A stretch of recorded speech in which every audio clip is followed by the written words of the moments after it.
We're live. Hey everyone, this is a meeting of the Planning Commission Policy Committee, previously the UDO Committee. We were formed several months ago to start working proactively on some UDO amendments, as well as recommendations regarding planning policy and other types of policy, and regarding zoning and development and other such matters in Durham. We have formed committees similar to this one before. This one is a little bit different because we're not simply forming, sort of reacting to a development that's coming forward or text amendments that are coming forward. We're actually meeting to talk and discuss about, making recommendations a little bit more proactively. So we have 4 members. Chair Busby and Vice Chair Kenshin are also on the call. And I'm going to go ahead and share my screen. I'm probably going to share my screen a couple times throughout the evening. Looks like Tom is showing up. So we will have everyone.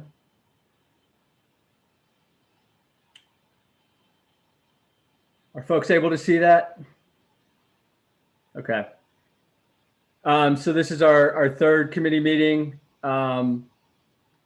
We are scheduled to go until 7:00 p.m. If we end before that, that's great.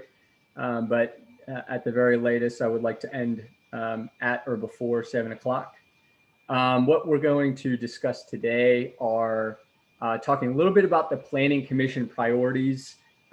We received the survey results. We got 10 surveys back from 10 different planning commissioners. We also have a draft UDO amendment.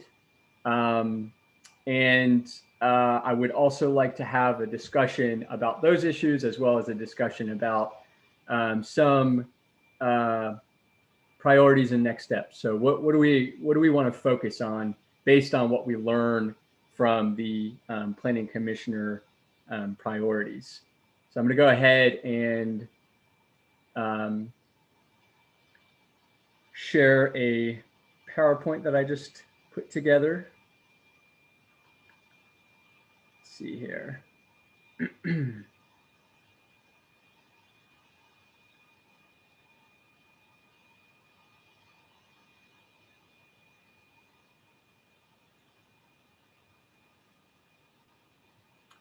All right.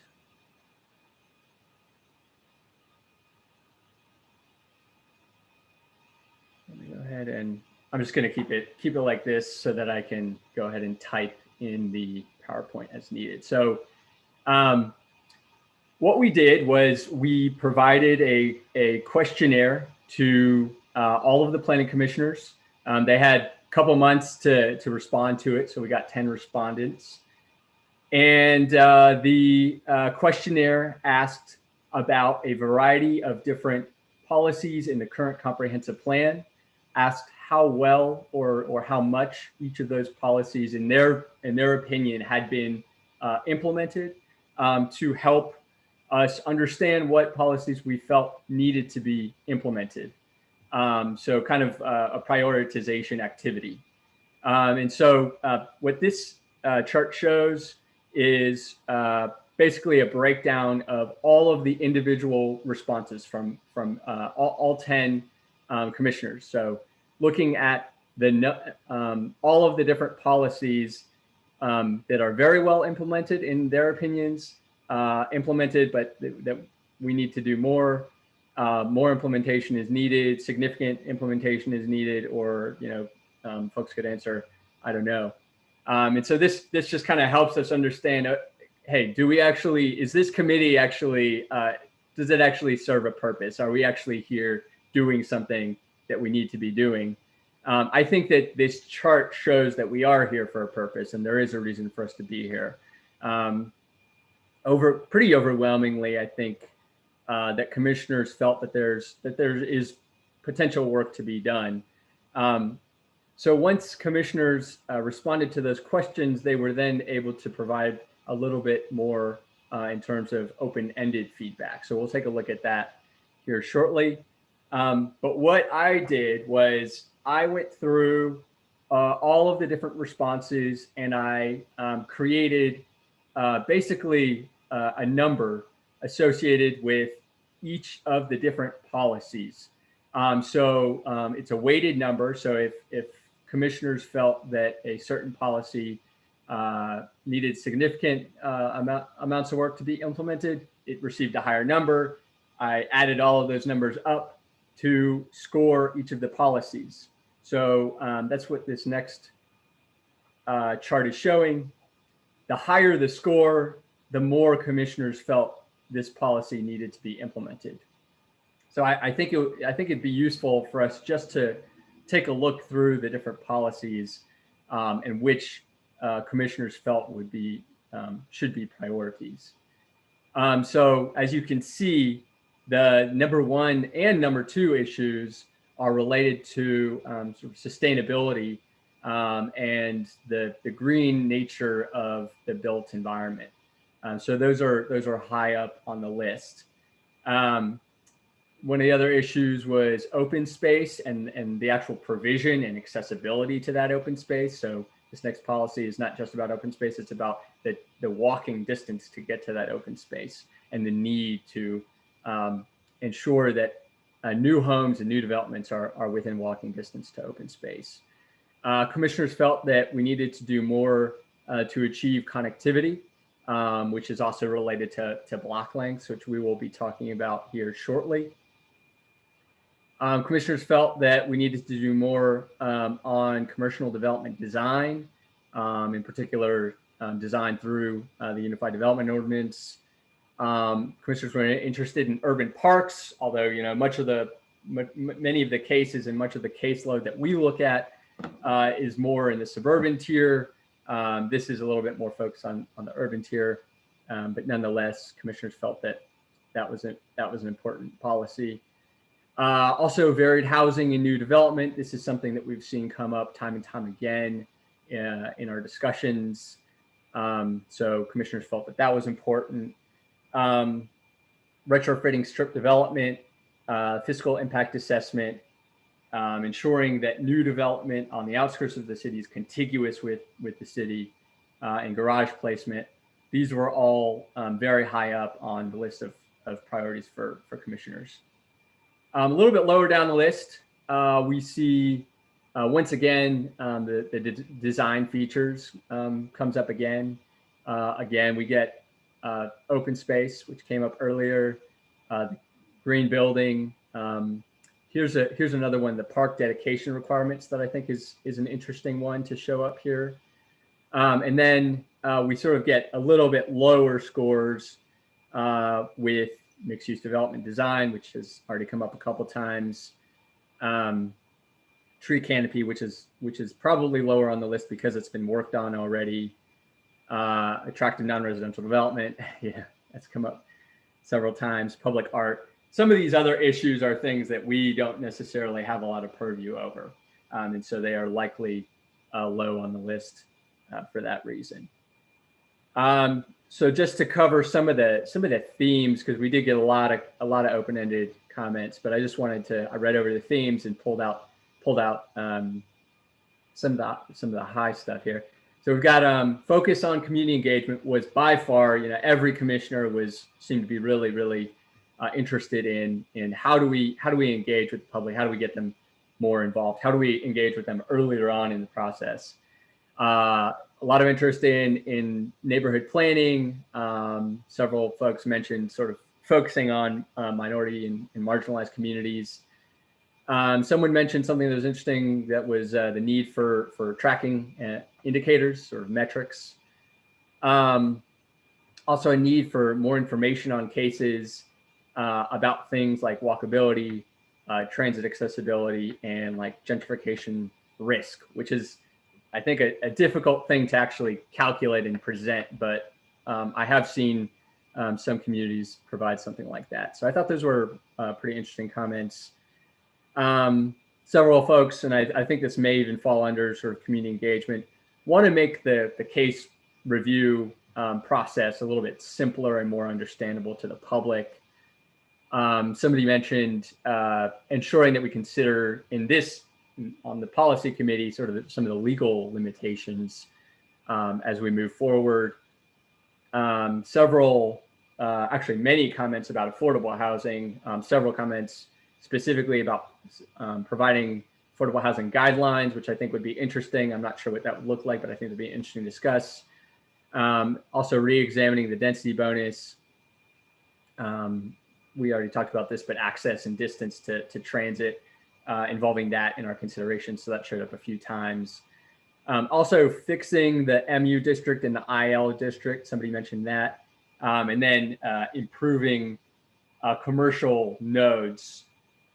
So what I would be interested in is first, based on this brief review, getting some thoughts, some initial thoughts, and kind of opening this up for any type of discussion that you all might have.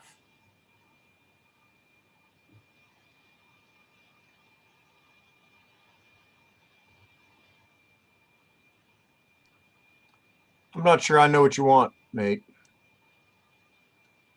If you have any reactions, that would be great. If not, I can move on. Well, Nate, I'll say one thing. I was hanging back at first as a non-committee member, but I do think it's worth noting that we as a planning commission as a whole, we're going to have our retreat coming up in a few weeks just before Thanksgiving. And I know the staff, I mean, the comprehensive plan update is going to be the major issue. And I know in just talking to the staff to help get them prepared for the agenda, they're going to give us an update on this community engagement work that they are continuing to really ramp up. So it fits. I just wanted to say that's good, that is coming to the top of our list. And I know that that's something that the staff and the city as a whole are really, and the county are really focused on. And so I hope that will dovetail well with the work that they are doing to ensure that the comprehensive plan process has this real community engagement. I know you're getting at something above and beyond that potentially as well, and that's important, but I did just want to mention that. But I would echo that. I think the focus on community engagement is just so important. We see it all the time, that if the community is engaged and it's equitable, we will get a better result, and that there will be the kind of input that is required, I think, for the good proposals and good outcomes for the community. Yeah, no, I think that's a really good point, that this isn't being done in a bubble. There's ongoing efforts. There's professional work being done. There's the backdrop, of course, to all of this is the ongoing comprehensive plan. So there are other parallel initiatives happening, and so these aren't all brand spanking new ideas. These are just kind of a review of some of the comments and I think priorities and interests of the existing planning commission. But yeah, no, I think you're right about the things you said. So what I'd like to do with this list of priorities is to pull from them those things that are the components of a stated concept of equitable development in Durham. In other words, there's lots of things here, and they don't necessarily all relate to equitable development. But I would, more and more we're talking about equitable development, and I would like to at least define in the broadest sense what are its components, and are any of those components found in our list of priorities. And I don't think I know the answer to what all the components are, but I know a major component is community engagement. And I want to be very careful about what community engagement is.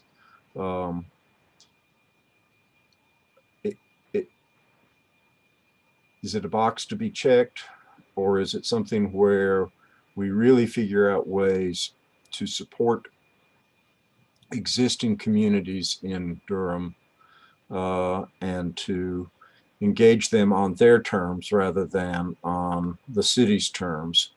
In other words, are we asking for meaningful input, or are we asking for feedback, which is after the fact, or are we just ticking off a box and say, oh, look, we did community engagement?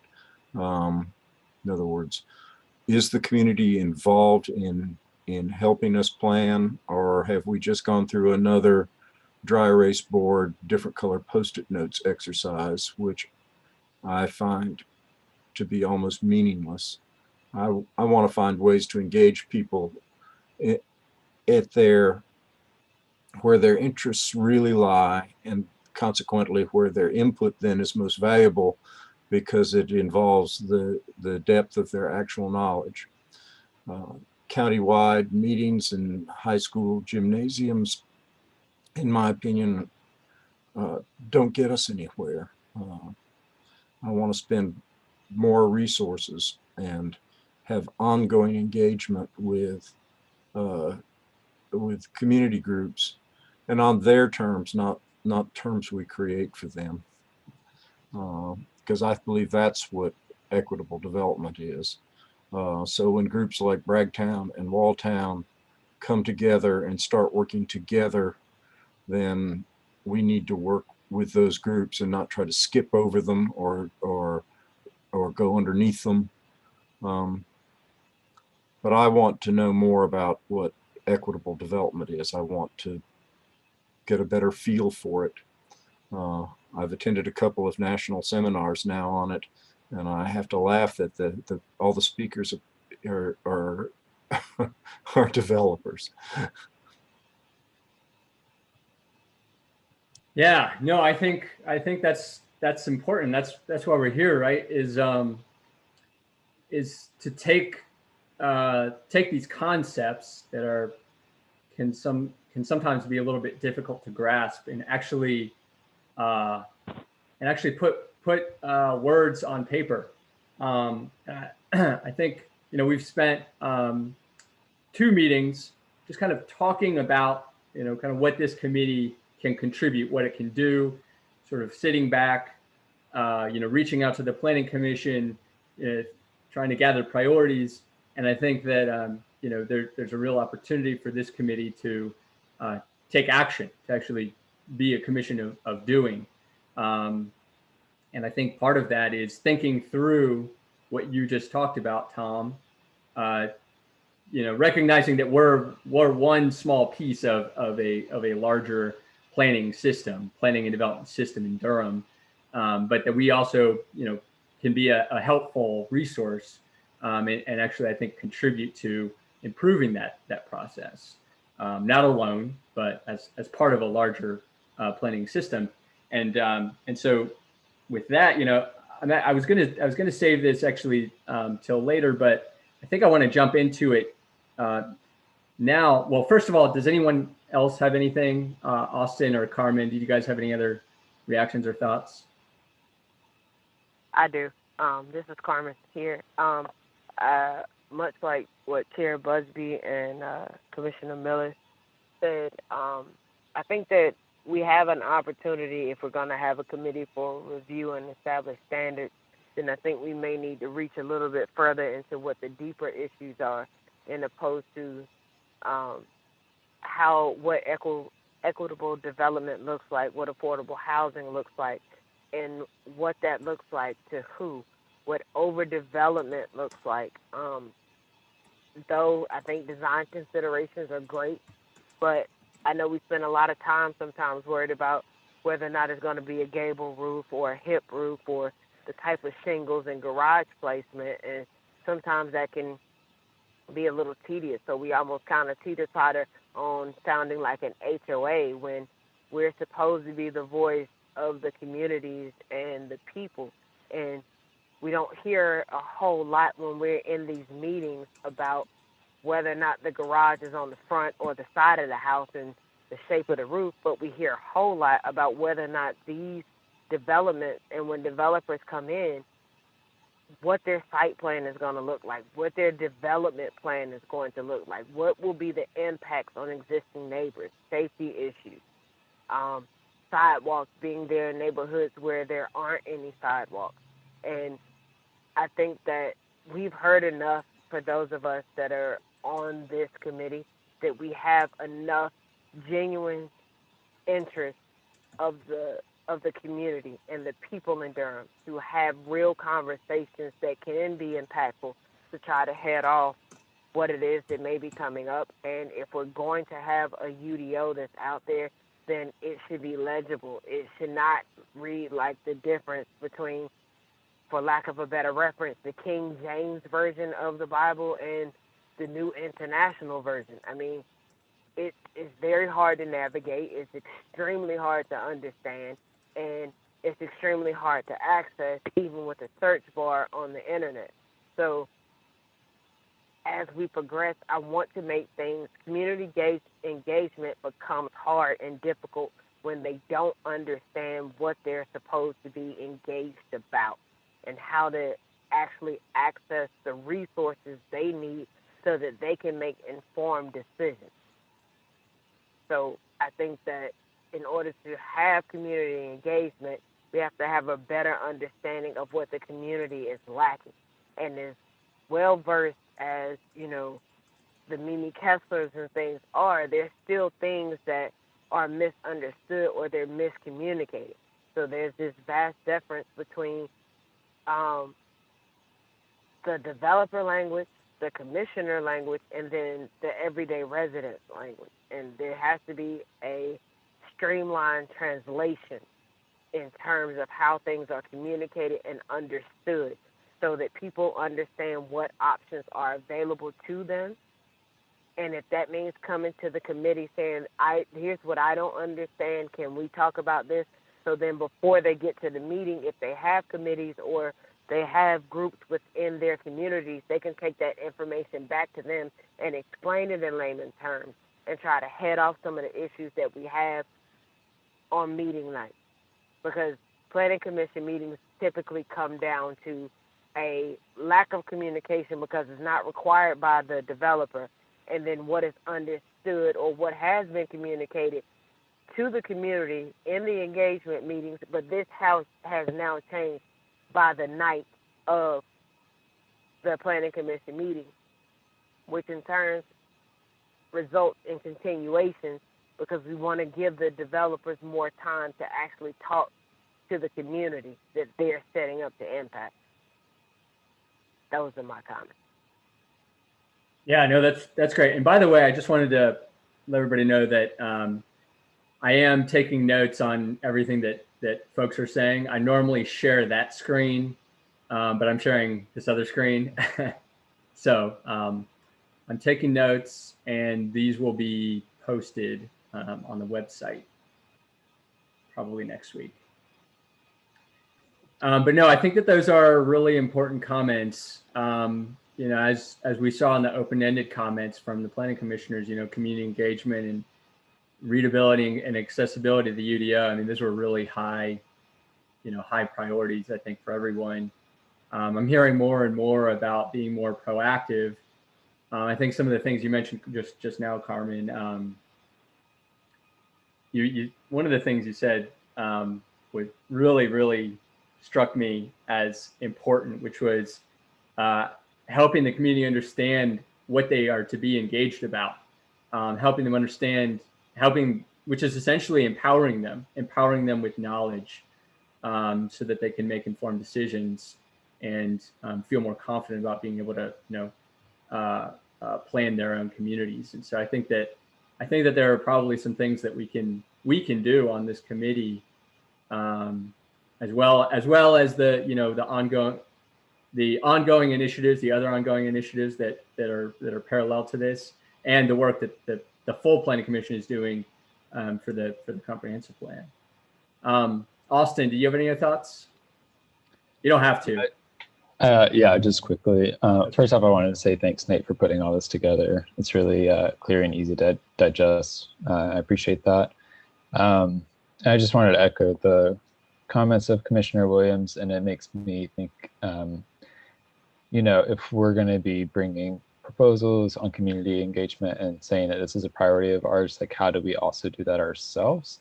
Like I know we're a team of 4, so it might be hard for us just on the capacity level to do the best community engagement in the world, but what other resources can we leverage to make sure we're kind of like, you know, practicing what we preach and demonstrating like this is what community engagement looks like in action. I think that could be a really powerful testament and just back our work to say not only are we bringing you recommendations on what to be doing, but we're showing you how to do it. And I think that could add a lot to our work. Of course, I don't know necessarily what that looks like, but I think it's something we should consider. Yeah, you know, I think to the extent that we can with our limited volunteer resources and you know, overworked staff, then we should do the best that we possibly can to do that. And of course, you know, anything meaningful that comes out of this committee will go forward, you know, through to the Planning Commission, and we should try and do everything we possibly can to, you know, get the word out and everything. So I think that was really good discussion. As I mentioned, I've got it in notes, and I want to jump from that. I think it transitions well to thinking a little bit about, and this is just very initial, but moving a little bit from kind of discussion to brainstorming actual sort of work products. Like what are things that we can actually sort of deliver out of this committee, you know, over the next few meetings, and you know, probably take some work outside of the committee. What are things that we can work on and deliver and bring forward to the Planning Commission and sort of bring to the larger body for further discussion? And so I started on a list that I think might be useful for us to work off of, but I also have an entire slide ready to go for new ideas and other ideas that you all have. So just to briefly run through a list of work products that I think that we are, you know, I think that we're well positioned to work on these kinds of things. So we've got the street connectivity and block length standards, which was a pretty high priority coming out of that the Planning Commission survey. That's also up there because it's fairly low hanging fruit. Things that are not quite as low hanging fruit are the sort of pedestrian and transit oriented building design standards.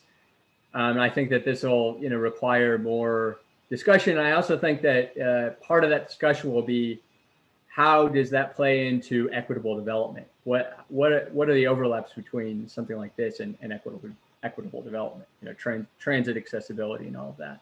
Before you move on, Nate, help me understand what we mean when we use pedestrian transit oriented building design standards, such as.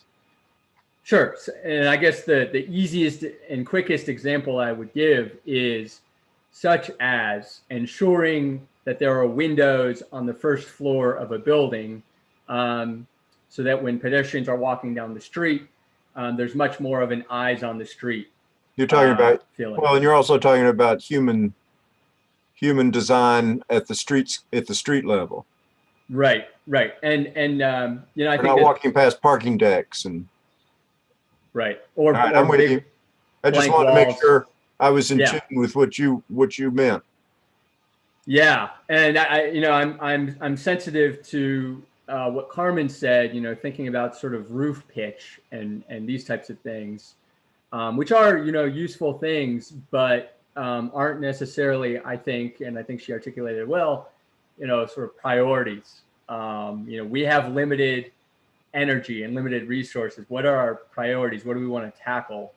And I wouldn't say that things like, you know, the open gable roof pitch type of thing is a priority as much as some sort of design standards that are pedestrian oriented and enhance the building frontages for walkers, for bikers, and for transit riders.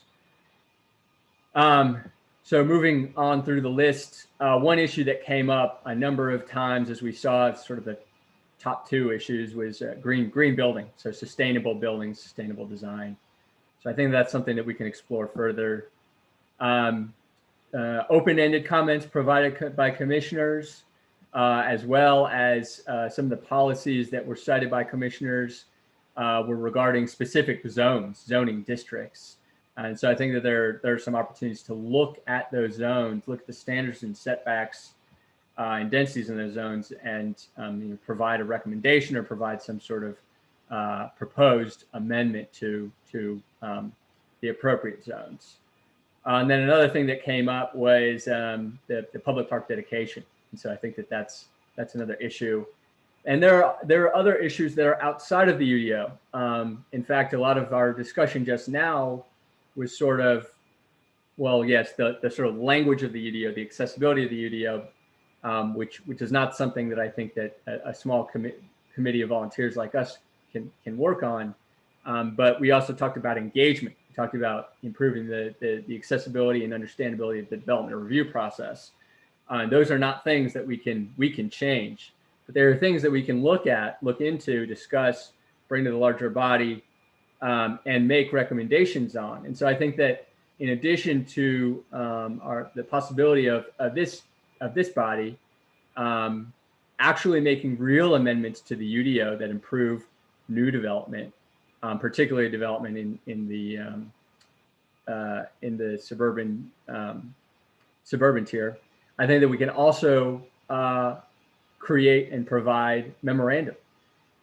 So some examples of things that might be included, which we've already discussed a little bit just now, are looking at a just, equitable, and accessible development review process in a system. And we, as you brought up, Tom, what does that mean? What does that look like? How does it compare to some of the work that's already being done by the planning department? It's already being done by the city and by the county.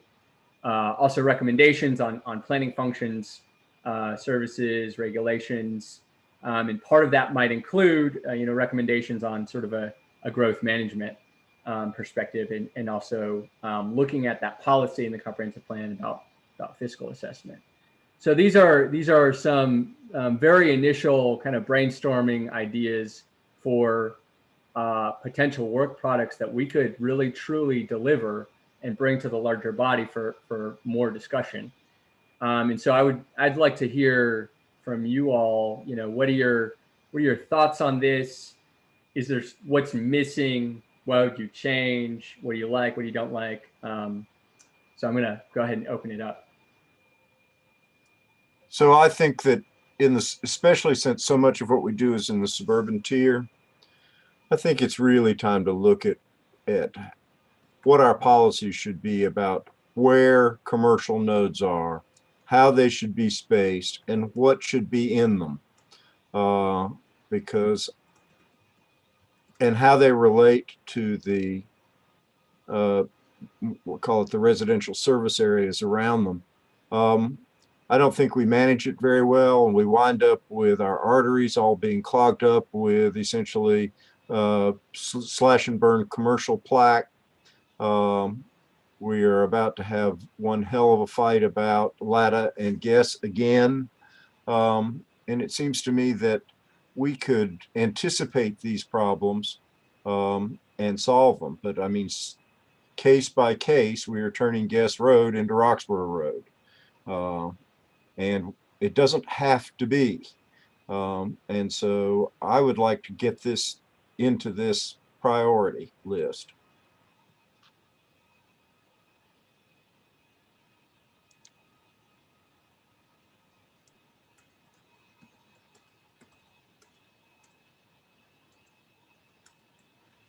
This is Carmen.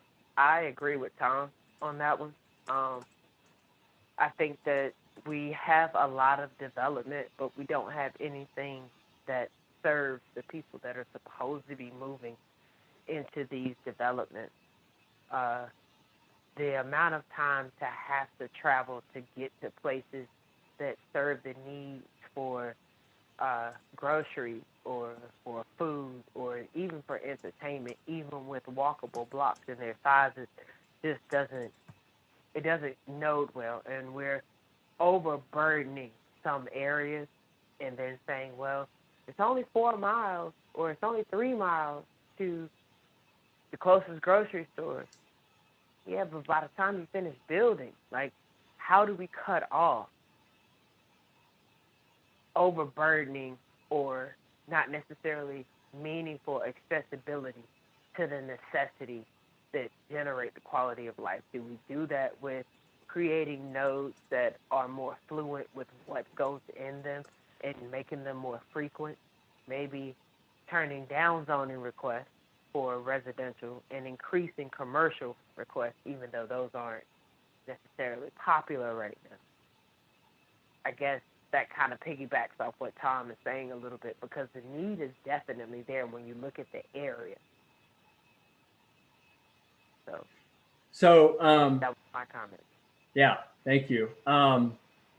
So when I'm thinking about that, I'm sort of thinking about two things. One is we need a future land use map, and that's obviously going to be part of the work that we're doing on, along with many other groups and the planning department, on the comprehensive plan. So that's an important piece.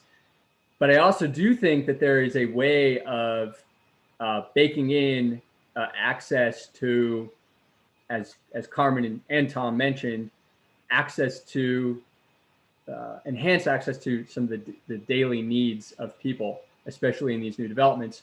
That can be regulated into the UDO through appropriately written amendments to zoning districts. And so, I'm thinking of some of the actual sort of work products and the tools that can be created. And I do think that is something that that we could actually do, that we could bake into the DNA of future development.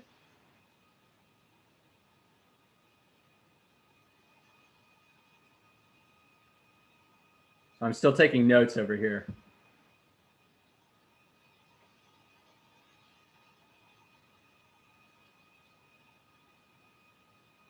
Also, Brian and Amir, y'all are both welcome to add to the discussion. You don't have to.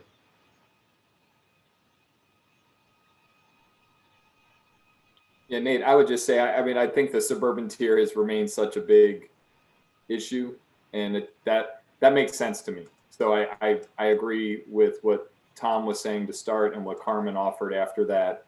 And this is probably for later, but I do think that, the staff has been bringing us more frequent updates to the UDO, and I think that's been great. I think when I first joined the Planning Commission, it was almost a once a year thing, and then we got all these a bunch of revisions coming at once, so it was a lot to take on, and then sometimes there were things that might have been better served coming earlier, and the staff, I think, has done a nice job of bringing those more frequently. So, I think my best case scenario hope would be that these are things that could come up from this committee to the full Planning Commission, and then we could ideally see them move forward through, if they're appropriate, UDO amendments, they would just start to get wrapped in to those ongoing amendments. I know there are other paths as well that are options, but that to me would be the ideal scenario. And so hopefully we can work with the staff and get a better sense of the timing of future UDO amendment packages coming to us. So that's something we can get to later, but I do think mechanically that would be an ideal scenario for this kind of work to come up through the Planning Commission from this committee, then going to the staff for the UDO amendment process. Yeah, no, I think that the mechanics is an important thing to talk about. And we talked about that in our first meeting. That was sort of one of the initial things that we wanted to think about. There are different paths forward on pushing these types of things.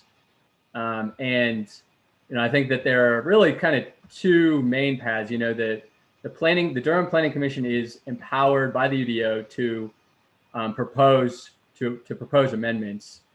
But I also think that there's obviously great value in, working closely with staff, and then staff can bring something forward. We can also fill out an application and bring that to staff. And so, I think really either of those works. So yeah, those are sort of the two main mechanisms, I think, for actually proactively proposing these types of amendments.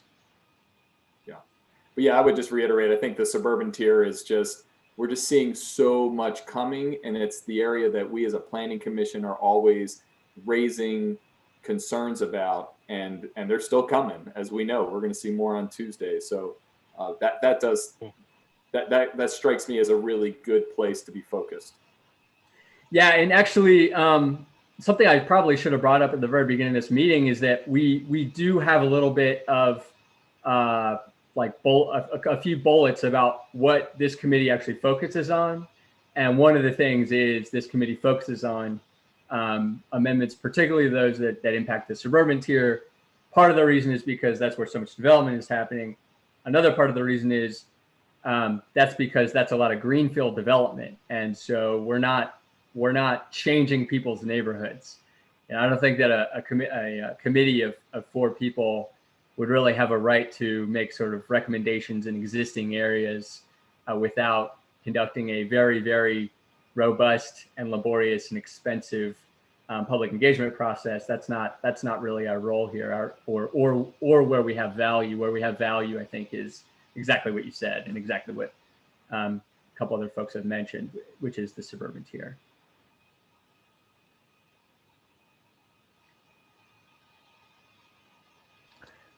I also think that's relevant because, as the comprehensive plan states, that's where most of the development of Durham is expected to be right now. So that, I know that may change with the new comprehensive plan, but I just echo everything y'all said. I agree with that. In my short time on the planning commission so far, it seems like almost every case is within that suburban tier. Yes. We are seeing hundreds of acres in the suburban tier. It is defining the future Durham, and so yeah, I think that's one major reason why we're here tonight. You'll be seeing a case in the urban tier, but it's like an acre. Actually, less than an acre. Michael, while you have your mic on, I'm curious. And again, Nate, I don't want to get us off track, but I'm just curious, are there additional amendments that will be coming through the pipeline after Tuesday that you know about, just from a timing perspective? Because I do think, at least from my perspective, it gives me a better sense of, do we have a while that we can be working on some of this, or is there a train that's starting to move and we may want to actually have a few discrete things, like one of the things that Nate put together already, for us to be looking at and starting to send forward through our process? Well, I always have a running list. So while I'm developing and working on Omnibus 15, for example, and then it gets to JCCPC and then to you folks, that doesn't mean that I stop getting input on recommended changes or clarifications or what have you. So I am wrapping up my Omnibus 16 list by the end of this month.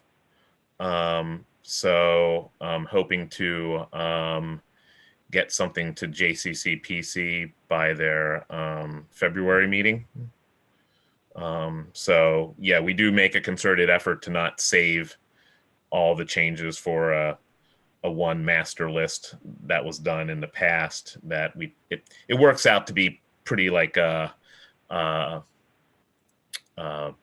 twice a year kind of thing, just because of how the timing of the process and how long it takes to the steps we have to go through the public hearing and stuff like that. So it just kind of works out that way.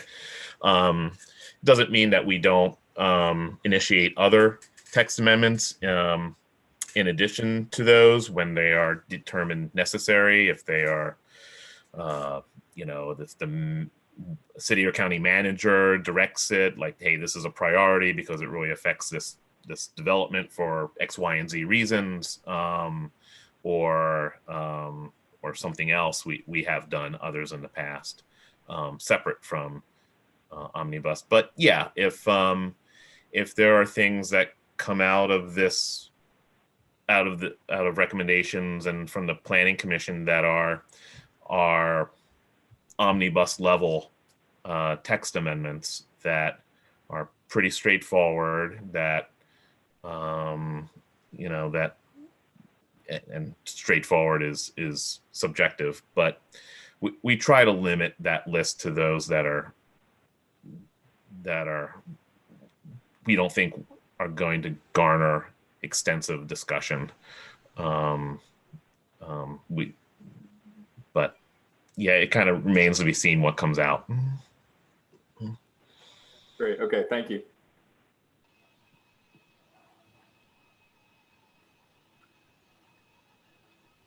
Any other thoughts? All right, I'm going to go ahead and we've got one final thing to talk about here, and that is that I'm going to be bringing up the draft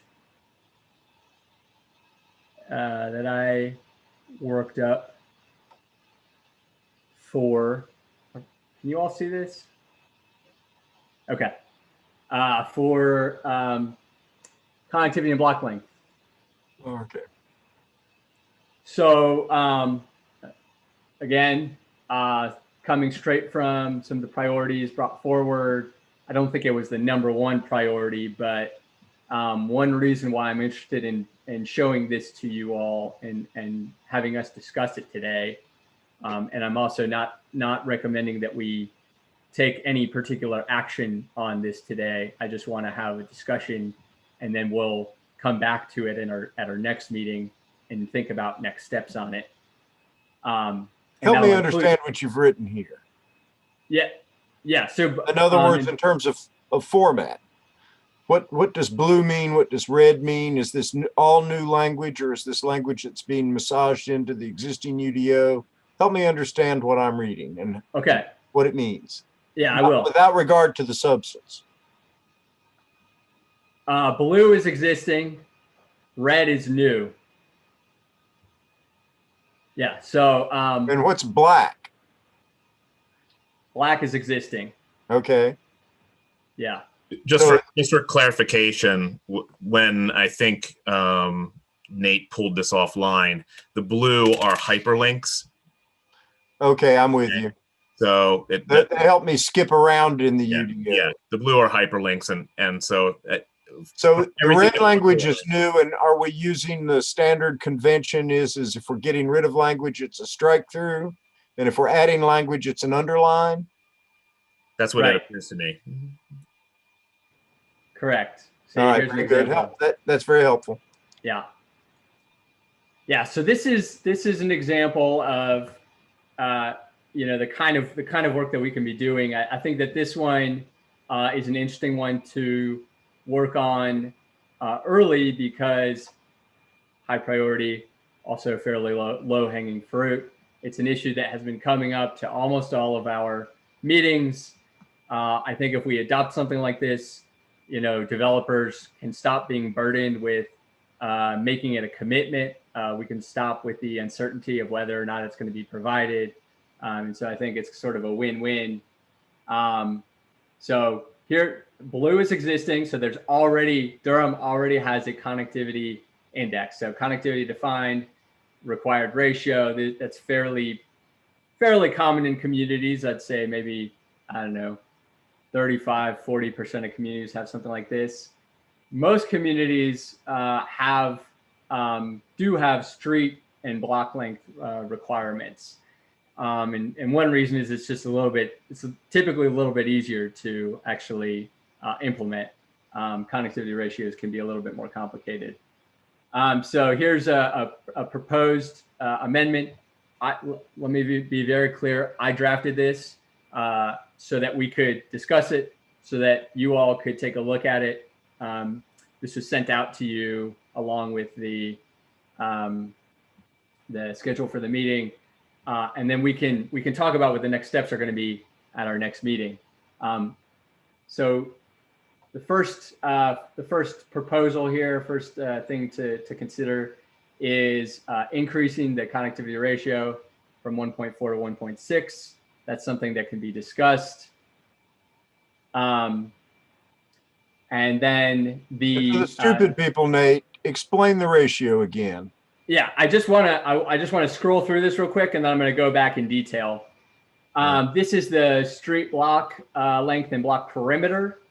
So we are essentially proposing, or this is essentially proposing to create a maximum allowable block length. And what that does is it enhances connectivity, it slows traffic, it makes it much easier to get from point A to point B, provides many more options.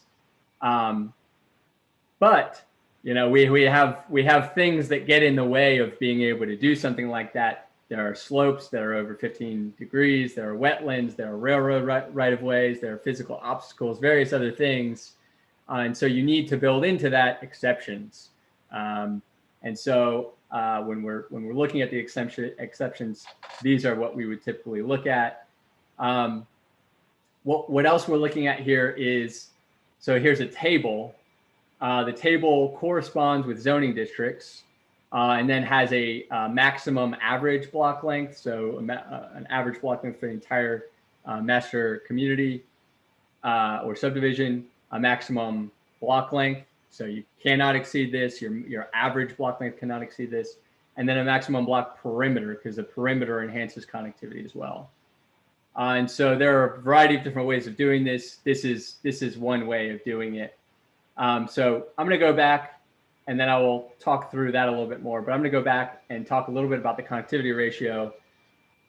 The way the connectivity ratio works is by taking the number of links.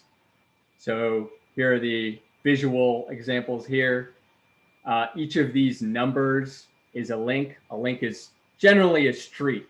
It can be defined. You have to define it. So it can be defined various different ways. Different communities define a link differently. Some communities might include an alley.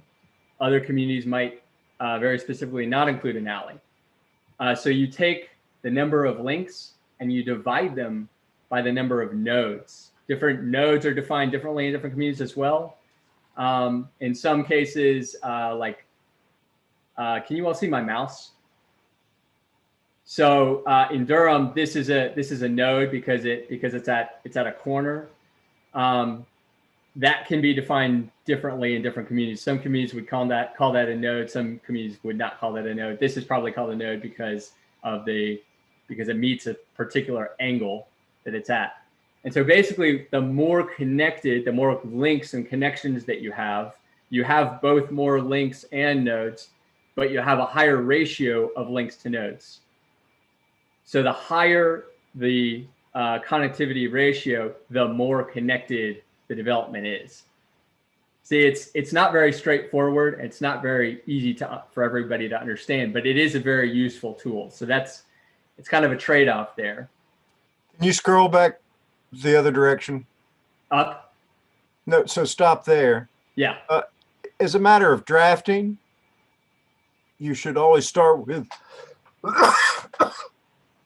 an illustration of what meets the ratio, not with what doesn't meet it. Okay, we could propose to amend that and put the existing image below the other existing image. Okay. That's a good idea. Actually, I'm going to add that as a note here. Of course, the one relates to the other, so in this instance, it may defeat the purpose of the illustration. In other words, one shows this is wrong, but this is how you fix it. In other words, those are connected examples. Right. So it's not very important. Keep going. I'm sorry. Okay. So you want higher connectivity, but also the way you measure the connectivity ratio impacts different things. So for example, Let's say you don't want to necessarily require alleys in new developments, and alleys are pretty good things for walkability and transit accessibility. Let's say you didn't want to explicitly require alleys, which you could, but you didn't want to explicitly do that, but you wanted to encourage them. You could include alleys as a link in your connectivity ratio. It would automatically increase your connectivity ratio, and that's something to factor into your consideration. You can consider other types of right-of-way. So if there's a pedestrian right-of-way that's going through the block, you can count that as the link. So a variety of different ways. I can't tell you exactly how Durham measures theirs, but one area that we could look at is increasing the connectivity ratio. So moving on to the block length and the block perimeter.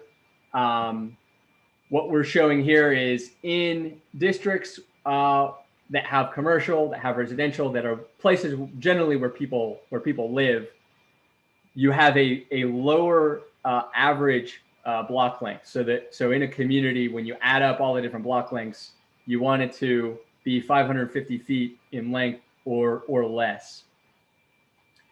But you can still have a higher block length.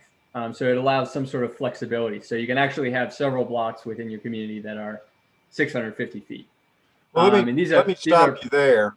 Yeah. Because I think this table's impractical. I get what you're saying, but the zoning code, unless there are exceptions that we haven't covered, we have a lot of legacy neighborhoods that are developed in RS20 and RS10 that'll be non-conforming. Of course, I don't know what the consequence of non-conformity would be, because those are already developed, and there are ways to fix it. But I think if you're in RS20, a maximum block length of 650 feet is impractical. So we may need to break the table up. Right, and that's nobody is developing in RS20. We don't get requests for new development in RS20 very much. However, we wouldn't know, because if you're in RS20 and want to develop an RS20, you don't come to the Planning Commission. Michael, are people bringing in site plans to lay out new subdivisions in RS20 and RS10 legacy zones? Yeah, a lot of times you see it as cluster subdivisions too. Right, and so I just want to be mindful that there is a big difference in the performance between an RS20 subdivision and an RU5 subdivision, and having the same block lengths and perimeters for those, in my opinion, is not practical. So you're saying lots of ways to address it, but that table right there, in my opinion, will work. Yeah, that's perfect. That's why we're here. No first draft of anything is perfect. So we can actually break the table, allows us to actually break those things down, rather than typically a lot of the times you see one connectivity ratio, one maximum block length for all subdivisions. With this, we could actually pull those things out. We could add another line. We could even have zoning districts in here where there is no maximum block length at all. And sometimes you might see that in like an open space district, or like an heavy industry district or something like that. So that's something to consider. The other thing I'd say is you talked a little bit about sort of applicability. And so we could clarify the language here. It's drafted. Let's see, streets shall be laid out such that the requirements can be met both within and between proposed and future subdivisions. So sort of talking about new subdivisions, and maybe this is an area where the language needs to be clarified to say, hey, this isn't applying to existing subdivisions. So like if you want to redevelop your house, you're not non-conforming. You could connect it. But having not thought it through, you could connect it to new subdivision applications after a certain date. But again, I am insufficiently familiar with what we are actually doing on a day-to-day basis to make, this is where the staff is going to have to guide us. And maybe my concern about whether these whether the one size fits all block lengths, the staff might say, oh, no, these could work. It just means, fewer lots inside the blocks. It's just my impression that the difference between our half-acre lot subdivisions and our smaller legacy ones like RU5 is so great that I just don't see my intuition tells me a one-size-fits-all approach is not going to work and provide a desirable result in either of the two forms. But again, at the Planning Commission, we don't see much activity in these zones, but I know that there's a whole lot of development that goes on that doesn't come under our noses, like the 18-story building going up downtown next to Old North Durham that has their knickers in a twist. I'll have to use that one sometime. Yeah. So, and just a reminder that even if we, move forward on this, we could make some changes. When we submit an application, that sort of starts the application process, which automatically, when a developer comes in and wants to amend the UDO, or a community group comes in and wants to amend the UDO, the staff review that and they provide, sort of the adjustments that they recommend. And right. So, we're not going to suddenly be sort of, adopting something that doesn't make any sense or is unreasonable. But I think it's our obligation to get it as close to right as we can. The development community asks for a change to the UDO. They do what's called pie crusting. They throw the crust on top of the pie and they expect the staff to cut it back to fit. The Planning Commission, when it makes a recommendation, should not do that. It should fit as near. We should have worked through those things before we hit the green button. I agree. So one thing I think, Tom, that would be, and everyone, is before our next meeting, which is going to be on November 5th, prior to our next meeting, would you please provide comments directly on the document that I sent out, and then send those back to me so that I can incorporate those comments and edits, and that we can, further discuss them at our next meeting. Is that something that folks can do?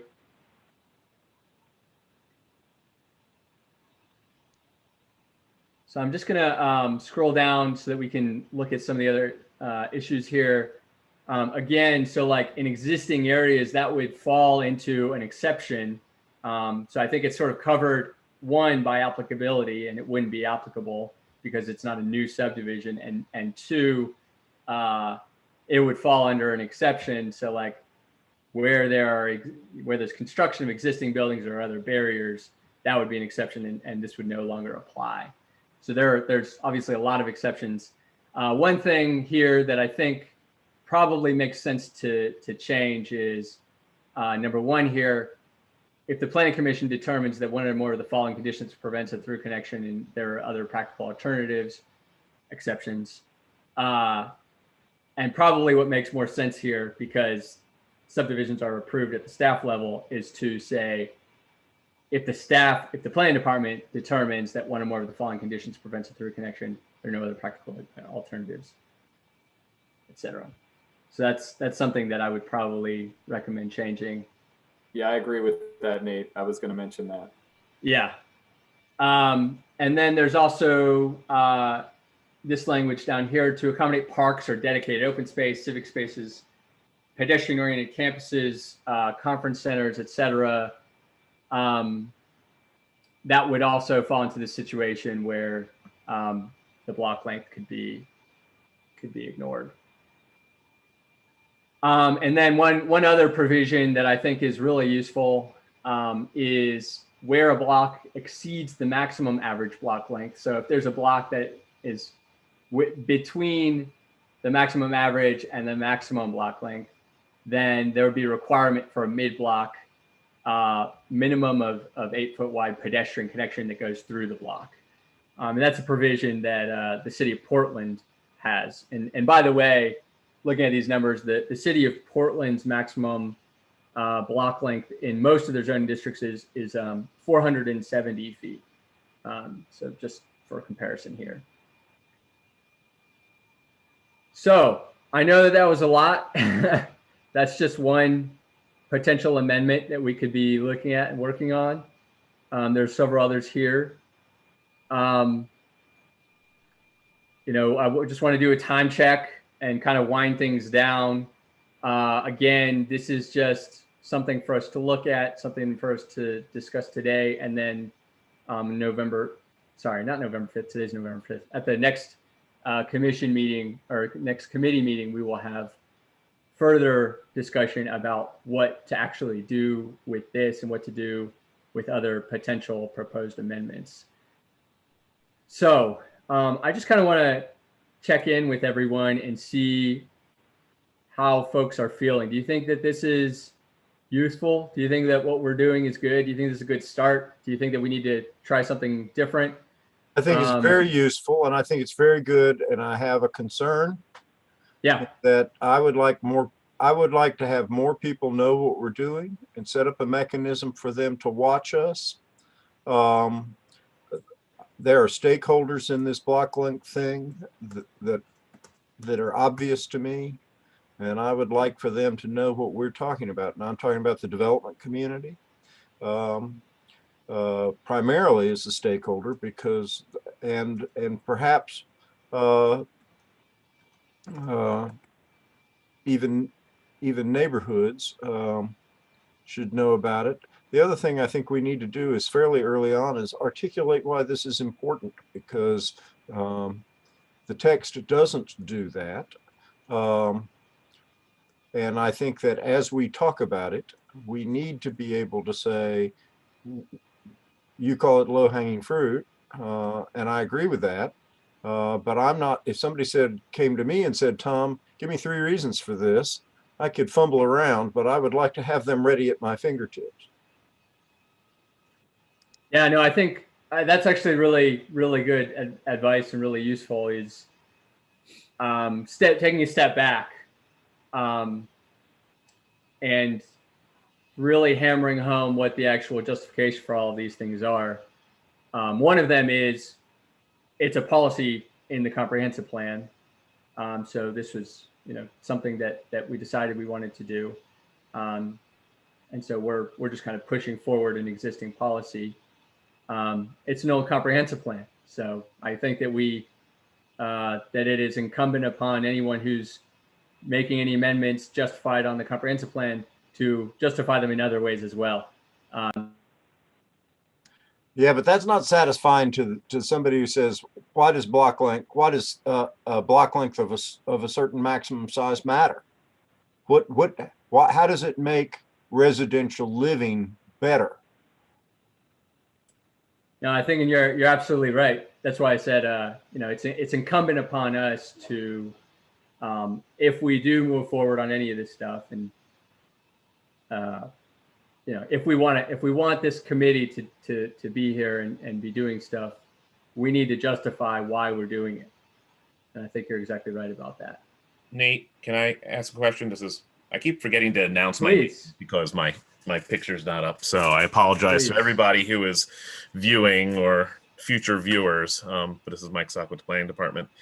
It would be helpful to staff that we get a good understanding of what you're seeing as the insufficiencies of the current regulations, and before we start proposing whole new ones.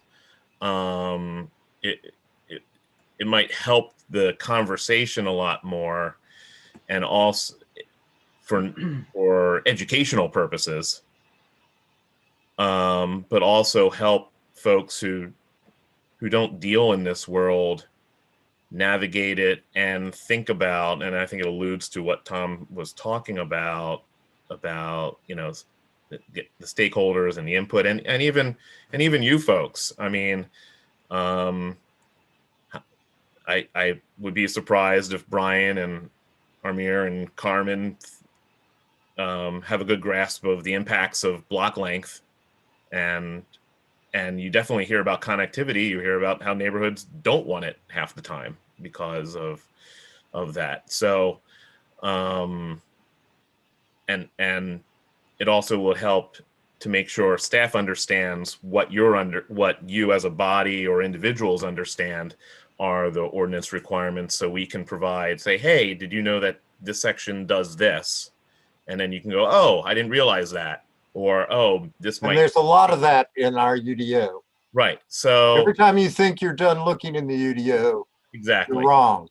Exactly. And we strive to try to, when we can and when it becomes apparent to us, try to fix that.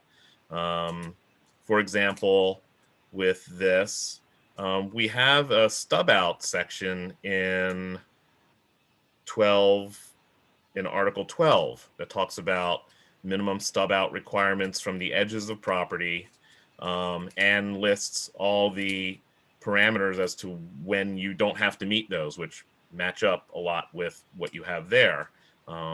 It's by right. If you have a regulated environmental feature that you would have to normally pass through, we're saying, no, that's more important. Let's not mess with that, as an example.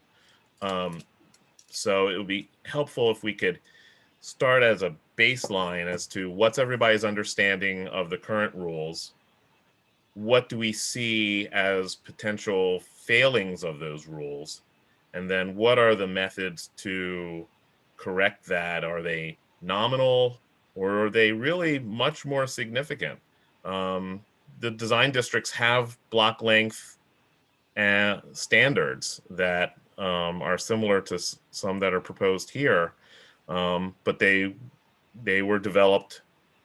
Tom was probably in, when they were developed back in 2010 and then updated a few years ago.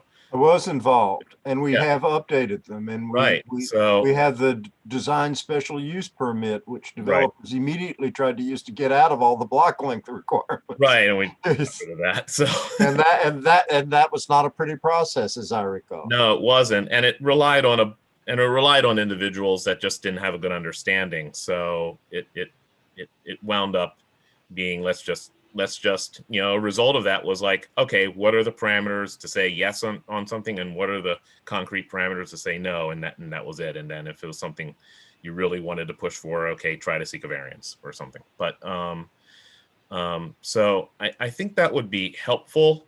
And I agree completely. Yeah, I think it so today we've started, and I'm really interested in this, and I'm really interested in making this work. But having done this professionally in different regulations, I know that the process requires upfront a pretty thorough understanding of the way it works now, of what we're trying to get at, and also when we decide how we're going to get at it, a justification for it. And so all of that, I think, needs to be developed towards the front end. It doesn't. Sometimes, in some instances, it may be very complicated to develop that. In others, it may be simple. But I do think that if we're going to be successful at the back end, we need to do it right at the front end.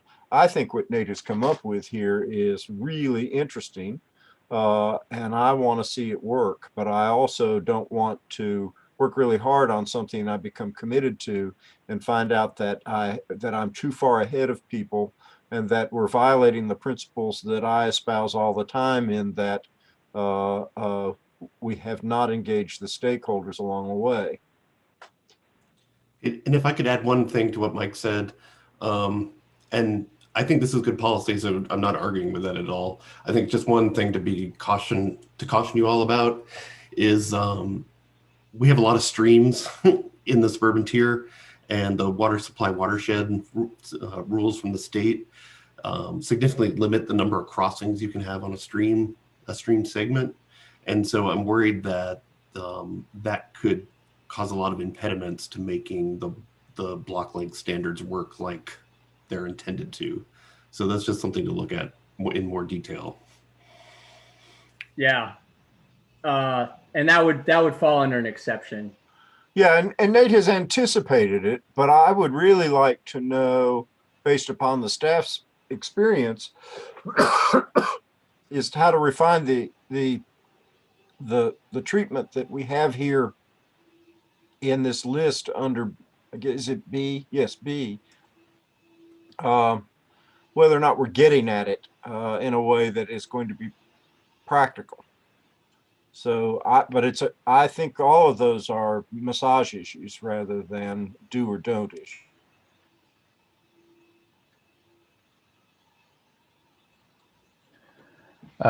So, yeah. So first, I wanted to comment on Tom's point about making sure all the stakeholders are able to attend these and know they're happening. I think this might be obvious to everyone, but just like a really like clear like bare minimum center on that is now that we're starting to schedule these regularly, we can announce them at the full planning commission meetings where more of those stakeholders are already there. So I think that's a easy first step there. And I like that we're talking a lot about process issues because yeah, it's like everyone's mentioned, it's going to be important to getting this stuff done. And I wonder if one of the things that we do is work on just creating like one pagers whenever we start out with a new proposal like this, explaining exactly what Michael laid out, like what is currently the case, what we see as the gaps, and why we think this is important.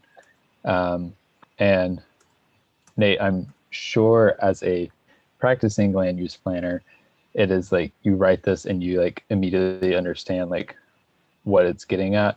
And so it might be that the process is we write a proposal and then we write the rationale because that's just like the way it flows better in our brains. And I would just say I'd be happy to help like make sure we have like, yeah, create some of those rationale documents. Okay. Just as a process. And I had a question I wanted to ask either Scott or Michael, because my understanding of how we were intending on going through this is we would kind of talk and discuss and figure out what we think is a decent policy and then come to the staff before moving on. And I guess I'm trying to figure out, like, whenever we write a proposal like this, do you want us to come to you, like how soon in the process do you want us to come to you, or would it be helpful for us to come to you to say like, hey, this is what we're thinking? Well, I think Mike and I will be at, or at least one of us will be at all of your meetings. So I think we'll know what you all are up to, and we can provide some feedback. I got to say, I can't remember the Plan Commission ever doing something like this before, so we're going to be making some stuff up on how this process actually works. But right. I think I don't feel that at this point there's really no need for extra outreach to the staff. This forum works fine for that. Okay, awesome. Okay, the last thing I had was just, is now the time that you, Nate, that you're wanting us to like get into the substance of this policy, or are you wanting us to like come with that to our next meeting? Because I have questions about like implications of this policy. Yeah. Now is the time. We are kind of winding things down, but if you have like one or two things to bring up, and I also want to hear from Carmen before we end our meeting. Sure. Yeah, I'll just quickly raise the two questions I had, and you don't necessarily have to respond to them now. We can hear from Carmen before that. But I just had two questions. First was on the connectivity ratio, and like essentially what does that say about the quality of the connection as opposed to just like the number of links and the number of nodes? Like what about the length between those between two nodes, and like are they really far apart, are they close together? And it seems like that's what the second part is getting at, is like limiting block lengths and block perimeters, like ensures that the connectivity is good and it's not just like a high ratio. Am I understanding that correctly? Right. Okay, awesome. And actually, to just to add on, I think that it's good to have both a connectivity ratio and block lengths. But with block lengths, you are automatically getting at connectivity. And so I think it's, if something were to go out of this and to be gotten rid of, I think it would be increasing the connectivity ratio from 1.4 to 1.6 instead of just leaving it as is and then focusing on the block lengths. So that's just a little commentary. Okay, that's helpful. My second question is, what are the implications on this in regards to impervious surfaces? So to me, my initial inclination is that limiting block size in this way could lead to increased impervious surfaces. Am I wrong, or what am I missing there? I think that's a really good question. And I think that it shows the connection between something like this. Like ideally, this would be part of a comprehensive rewrite of the UDO that focuses on a variety of different things. One of those things would be sort of cluster development. So like when you have highly connected streets, you can fit more in. There's more that you can put in a smaller area. And the other thing is when you have highly connected streets, you can decrease the width of your street. You can, without sort of giving a heartburn, to the fire department, for example. Fire departments don't typically want you to decrease, this the famous battle between planning departments and fire departments. Fire departments don't like when you decrease streets, typically unless you also create more connections, create more opportunities from point A to point B.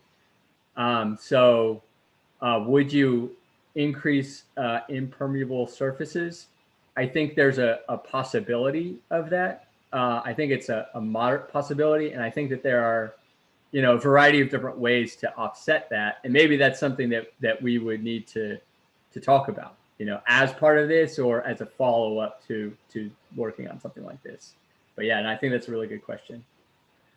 Yeah, because I could see, because that if it does increase impervious surfaces, that has, of course, impacts on microheat climates and also local flooding. I know of a solution to dealing with urban heat, but because you can, have the surfaces a particular way so that they absorb less heat and whatnot. And so I'm just envisioning potential unintended consequences, to put it, use those terms, but that's really helpful.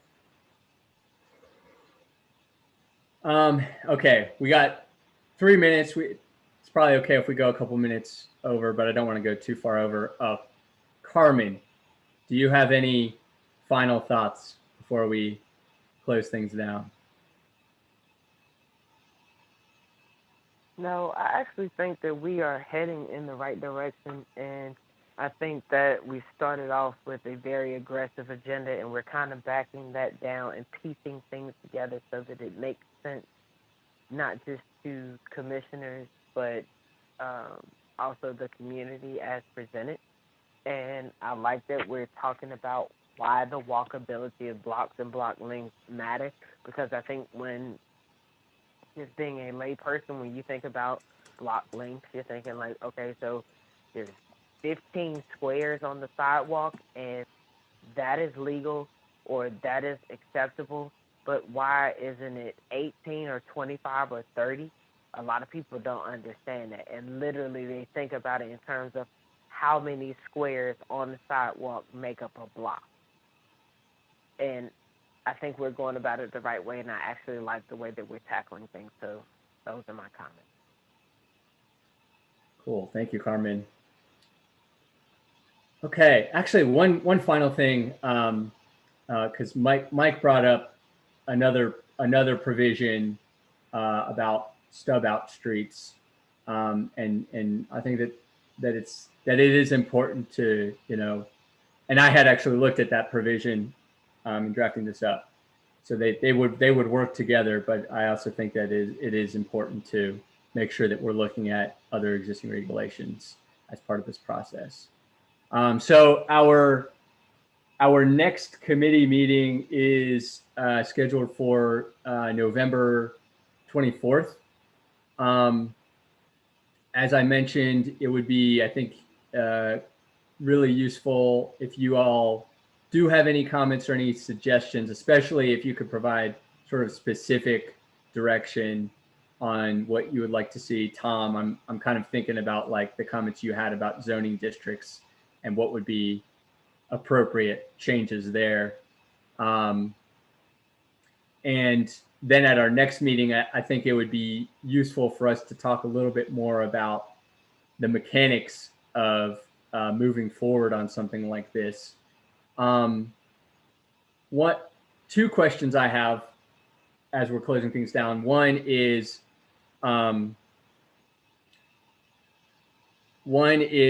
do you want to see more potential amendments, or is it too soon? And two is in thinking about sort of engaging stakeholders, you know, do you think that they need to be looped into this committee? Do you think it's better to engage them in front of sort of the full body? And by the way, we wouldn't have a 90-day limitation. We could, we could have a hearing and then have a hearing, 4 months later. When is the best way, and sort of what is the best way to engage stakeholders? I personally think that if you want success at the end of the process, that thoughtful inclusion of obvious stakeholders at the earliest possible point is useful. That doesn't necessarily mean that we're going to do what this stakeholder or that stakeholder wants, but I think that for reasons of transparency and also for the input that they can provide, means that we'll have a better product and a better buy-in. If I was a stakeholder and saw this for the first time on a planning commission agenda, I would be annoyed. Now, how hard do we work to go out and find the people and invite them? I don't know. But it might be nice if there was a way on our page on the city website to post what this committee is looking at and doing. And that way people who are concerned about the trouble we may cause will have a ready and easy way to see what we're up to. It's a good idea, and we do have some stuff posted on the website, but I'll double check with and make sure that I have sent everything that I should send to staff.